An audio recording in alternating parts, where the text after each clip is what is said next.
What's up, guys? Bruno here with the Football Channel. Today I have a special video for you guys. With the transfer window closed, I've been thinking a lot about all the business that has been done during the transfer window, uh, all the way up to the last day.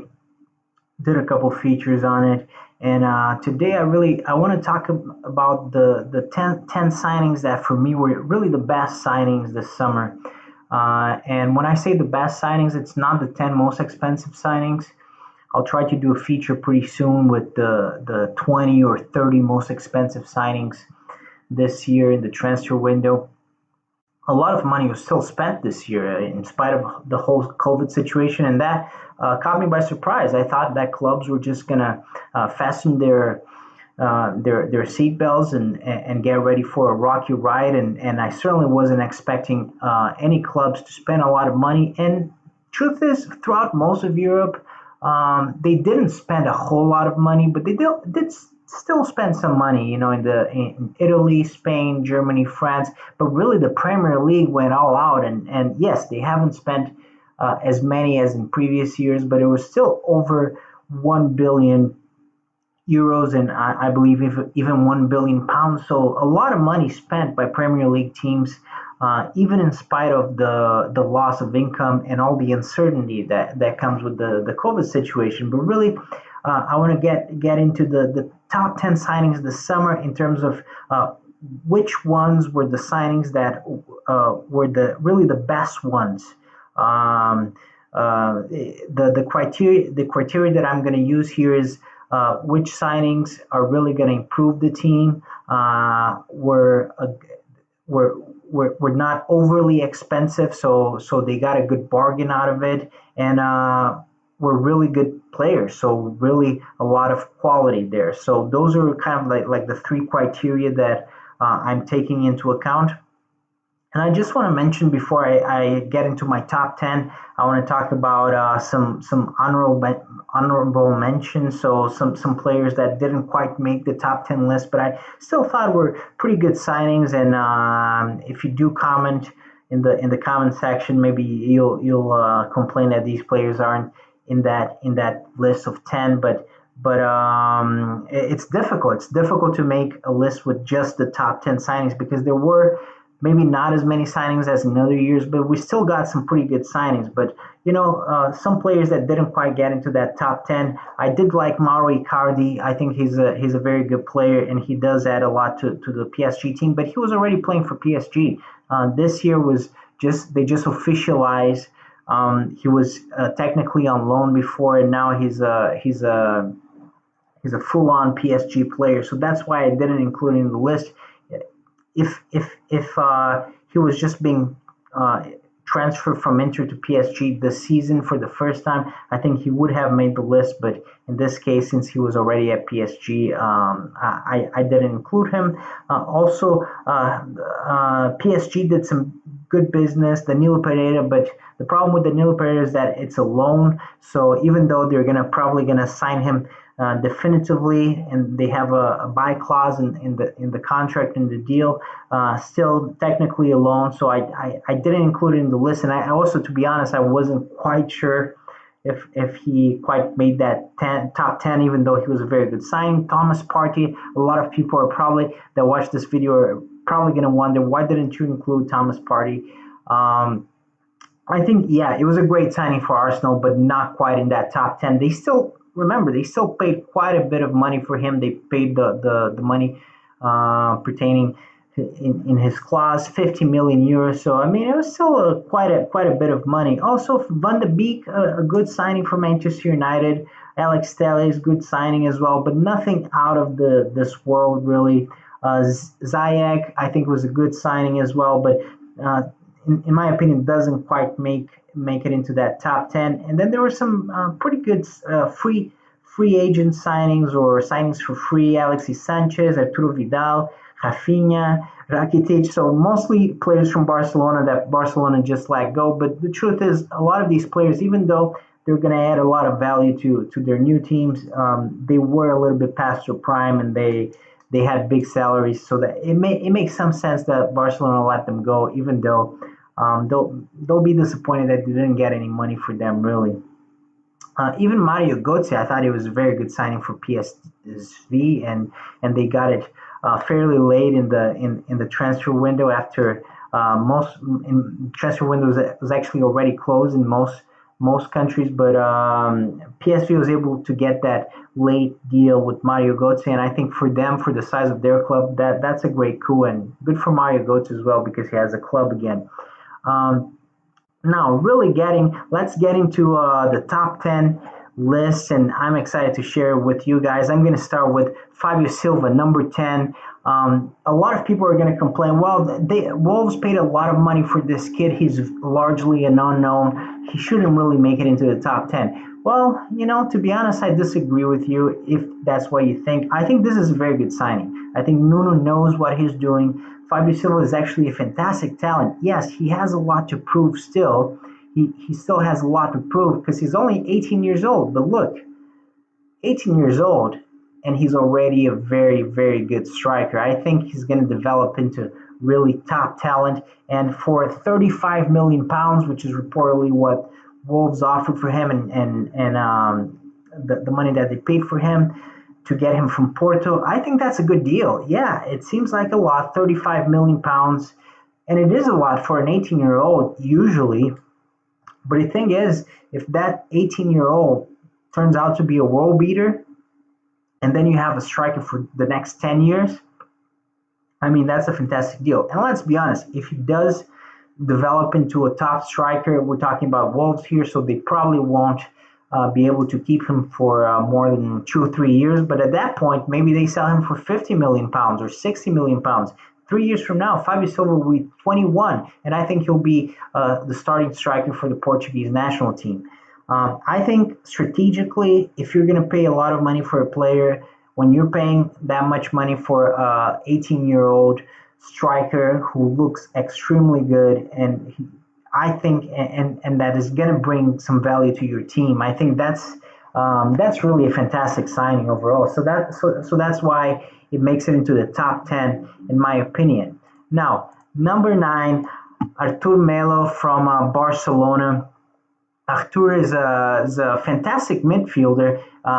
He's extremely technical, has a lot of quality, really a very good central midfielder, and he's very young still. He's 24.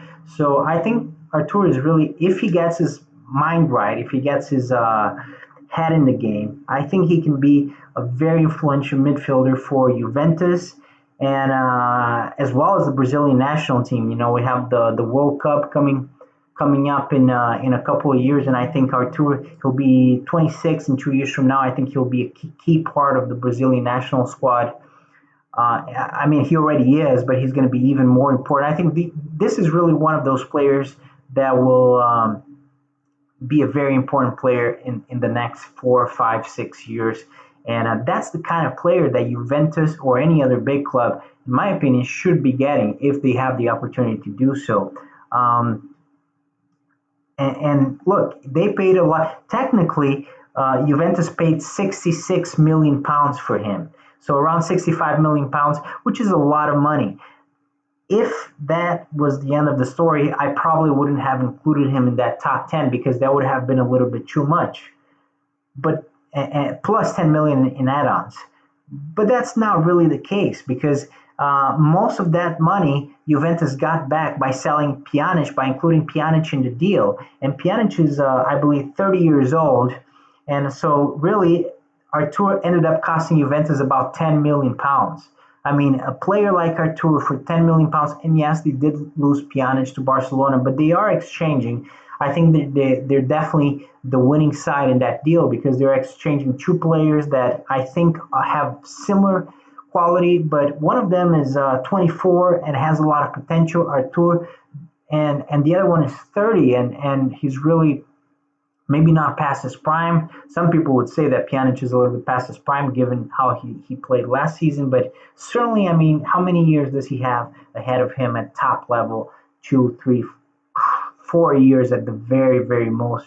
I mean, most likely a couple of good years still for Pjanic, whereas Artur is really a player that is going to be the present and the future for Juventus. So I think this deal makes a lot of sense, and when you include the whole Pjanic thing in the deal, I mean, getting Artur for 10 million pounds or so, this is a fantastic coup for Juventus. So definitely a very good signing for Juventus. Juventus, they tend to sign very well, and I think Artur is another one of those instances. Now, number 8, Artur was a very expensive deal. Cavani is kind of the opposite. He's number 8 in the list, and also Artur, a young player, not as young as Fabio Silva, but here we're getting into a completely different kind of deal for Manchester United. Last day of the transfer window, and they really needed to get something done.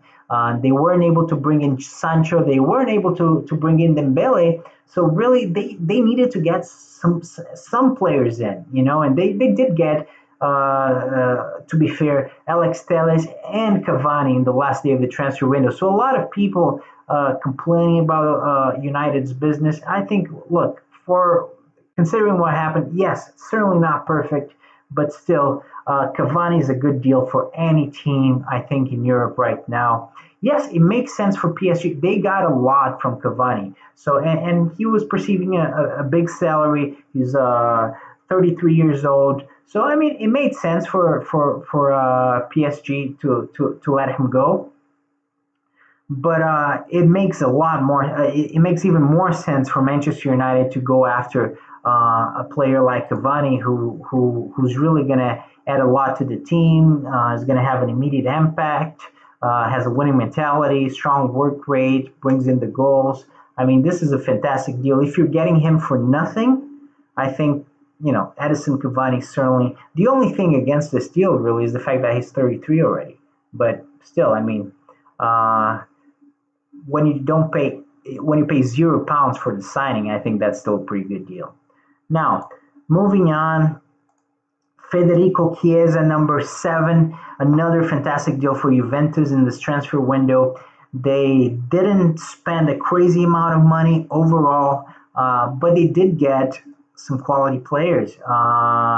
Artur and Chiesa really are going to add a lot of quality to the team. I mean, and they're bringing in some fresh blood, some young blood.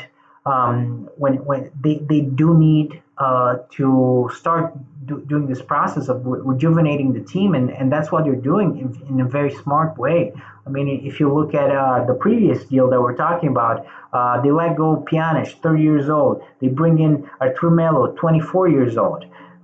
Here they let go of Douglas Costa, who went to Bayern on a loan, 30 years old. They bring in Federico Chiesa, 22 years old. And this one is kind of cheating, to be honest, because technically Federico Chiesa is a loan.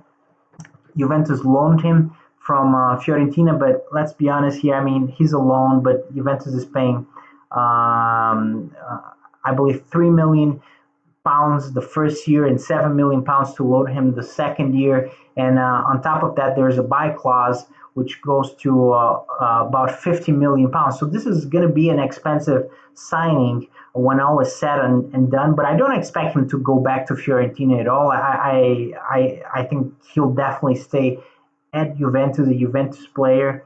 And this is just kind of like we're seeing a lot of these deals these days. We saw with Icardi, with Mbappe, we have the loan, and then the next year the player is signed by the club. This makes sense because of financial issues, because of the financial fair play, and so on. So really, this is for all intents and purposes a big signing for Juventus.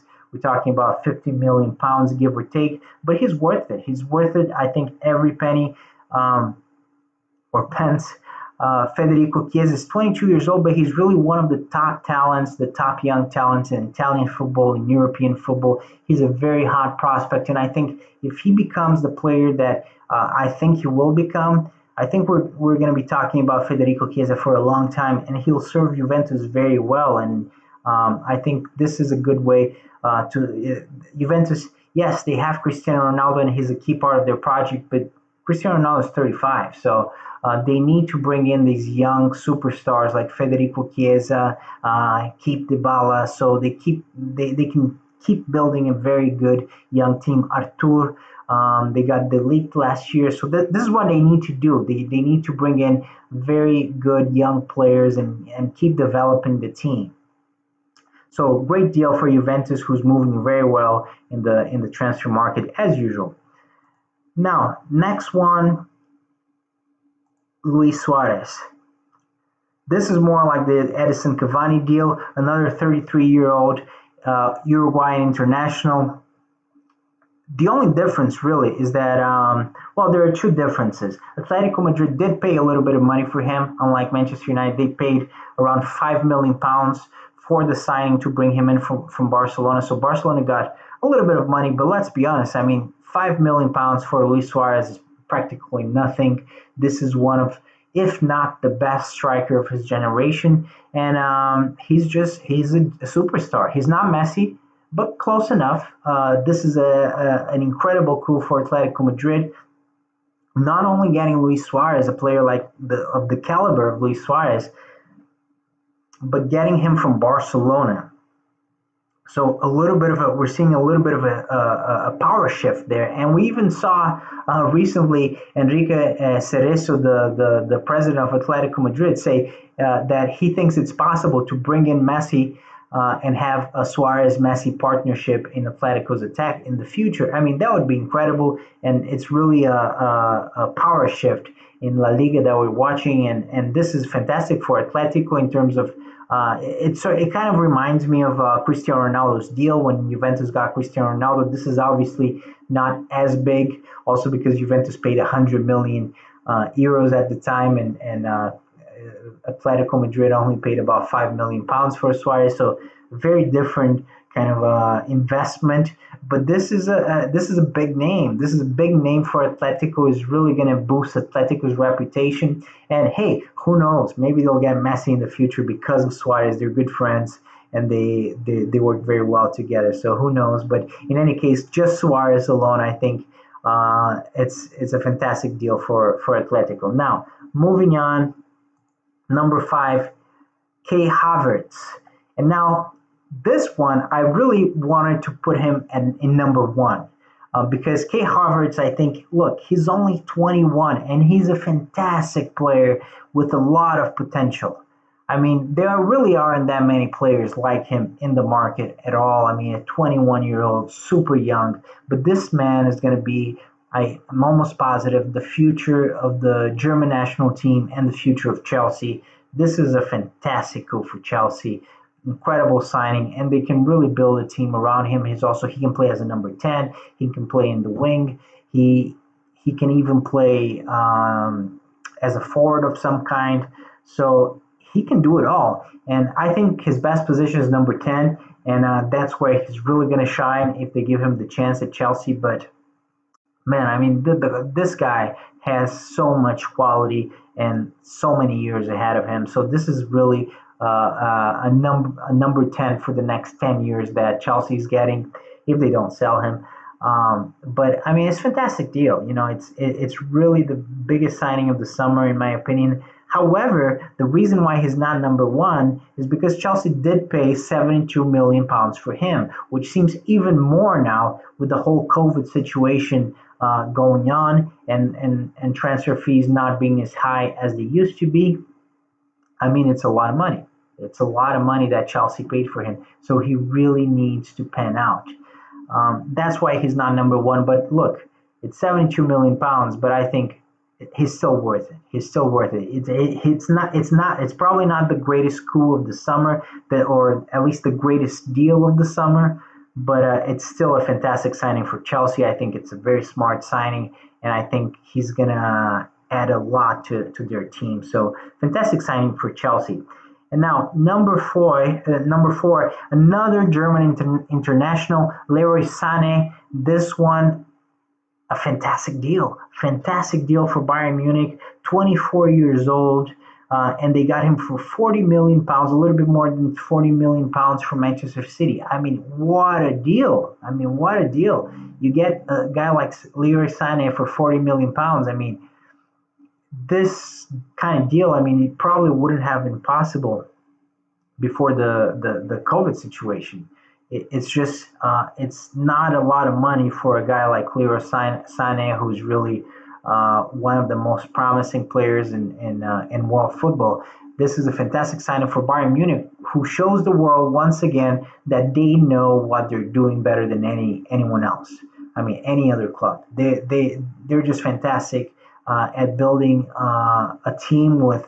Yes, they are a big club, but they don't spend nearly as much money as PSG that they just beat in the Champions League final to become European champions again, or Manchester City, or even Manchester United, or Real Madrid, Barcelona. No, Bayern Munich, they don't spend a lot, but they get the best players. Leroy Sané is another example of that. Fantastic signing for Bayern Munich, really.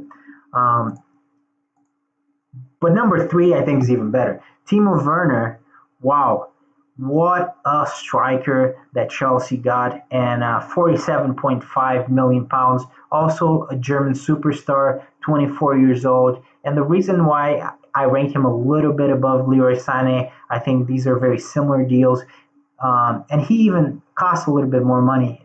The thing is, Leroy Sané is going to be an important player for Bayern, and he's a fantastic player. But I think Timo Werner is really going to be a key player for Chelsea. He's going to change Chelsea alongside Havertz, of course. But Timo Werner, I think he might be even more important because he's a number nine. He's going to bring in the goals. There isn't a player that is more important in a football team when he's scoring goals than the number nine. I think this is a guy. This is not just some number nine. This is a guy who scores goals for fun. I mean, he can be the kind of striker to score 30 goals in a season for Chelsea. How many strikers are there in world football who are 24 years old, especially, that can do that kind of damage? Not that many, really. Lewandowski, but he's a lot older. I mean, Timo Werner is the next Lewandowski, essentially. He's that good, 24 years old. I think, I don't know, he might be the best striker in the Premier League at this point. So this is an incredible deal for Chelsea. I don't know if he's better than Harry Kane, but I mean he's up there. You know he could be he's at that level. So for and imagine how much money it would cost to get a Harry Kane. Probably 100 million pounds, 120. So for Chelsea, yeah, 47.5 million pounds, but still, it's a bargain for Timo Werner, really. Now moving on, number two, Thiago Alcantara. So he's not. He's 29, so he's a little bit older than Timo Werner, Leroy Sané, Kai Havertz. But really, with Thiago Alcantara, the big thing here is that Liverpool got him for 27 million pounds, and we're talking about a guy who just won the Champions League with Bayern Munich, and he was instrumental in Bayern's success. The only problem with Thiago Alcantara is that sometimes he struggles to find the necessary continuity because he has a lot of injuries. But when he's playing, he's one of the best midfielders in the world, hands down. And his 20, costing 27 million pounds. I mean, it's a bargain for Thiago Alcantara. That's why I'm placing him at number two, because it's just such a good deal for Liverpool, such a smart deal. And really, Liverpool, to be honest, they're almost a perfect team. Klopp has created almost a perfect team. And yeah, this is kind of a weird thing to say after they conceded 7 goals against Aston Villa. So maybe not as perfect as we thought. But still, I mean, look, if you look at Bayern last season, I mean, an almost perfect team, but you add in the kind of quality that a guy like Thiago Alcantara brings to a team, and we've already seen it with Liverpool. Some people were questioning the fact that Liverpool plays very fast football, back and forward, and Thiago Alcantara is not quite that kind of player. He's more like the Barcelona kind of player, a lot of technique, passes, tiki taka, and so on. But look, he has the quality. He's already shown that with the minutes we've seen him play for Liverpool. He just has a different kind of quality than the other midfielders have at Liverpool. So, I mean, this is really, I think, Liverpool was if Liverpool was a 99 out of 100, now they're 100 out of 100. Maybe I'm exaggerating a little bit, but this is an incredible signing, no doubt, for Liverpool. Now, who's going to be number one? James Rodriguez, 29-year-old Colombian superstar. He was the best player in the 2014 World Cup, and he has found it difficult to find the same form with Real Madrid throughout the years, ever since they got him that year. But look, what can I say? He's been absolutely fantastic in the games that he has played for Everton so far. He completely changed the face of the team, and he's turned Everton almost single-handedly into one of the best teams in the Premier League. And he cost £20 million. That's the big deal. That's why he's number one, ahead of a guy like Timo Werner or Leroy Sané or Kai Havertz or Thiago Alcantara, another bargain. But he was even cheaper at £20 million, a superstar like James Rodriguez. I mean, it's just incredible. Very good deal for Everton. And not only that, we're talking about a team, Everton, that how often do they get the chance to hire a superstar like James Rodriguez? Not very often. And this can really change the face of the club, can really turn Everton into a different kind of football club if he continues to perform the way he's been performing so far. But I think it's looking good. It's really looking good. So look, these are my top 10. To me, these are the best 10 signings of the summer, the best deals that were made. As you can see, a lot of deals concerning Premier League teams, but that's just reality right now. The Premier League teams are the only ones that seem to have disposable income right now, especially with this COVID situation going on. But look, fantastic deals. We didn't have as many deals happen as in other years, but still a lot of really good deals. And these are my top 10. Let me know in the comments if you like this video. Please subscribe and let me know in the comments as well if you think this is a good list, and what would you change if you did your own list. All right, thank you so much, and thanks for watching the Football Channel.